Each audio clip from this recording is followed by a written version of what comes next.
Hola, hoy te voy a explicar cómo identificar las notas en el pentagrama. Vamos a ver cómo se ubican en el pentagrama y cómo la clave de sol nos ayuda a hacerlo de manera sencilla. En este vídeo nos centraremos en ubicar las notas en la posición correcta cuando usamos la clave de sol. Ten en cuenta que con otras claves, como la clave de fa, las ubicaciones de las notas cambian. Para identificar las notas en el pentagrama es fundamental conocer su patrón: do, re, mi, fa, sol, la, si, do. Pero ¿sabes cómo se sitúan estas notas en el pentagrama? Todo se simplifica al tener en cuenta la clave de sol, que nos sirve como referencia para ubicar las notas. Esta clave se origina en la segunda línea del pentagrama, lo que nos indica que la nota ubicada en esta línea es el sol. A partir de la posición del sol podemos determinar en qué lugar se encuentran las demás notas, siguiendo el patrón de las notas musicales. En orden ascendente las notas son la, si, do, y en orden descendente las notas son fa, mi, re, do.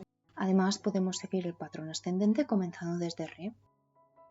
Y hasta aquí el vídeo de hoy. Muchas gracias por verlo. Si te ha gustado, no olvides darle like, suscribirte y seguirme para más contenido. Si tienes alguna duda o comentario, déjalo abajo y estaré encantada de responderte. Nos vemos en el próximo vídeo.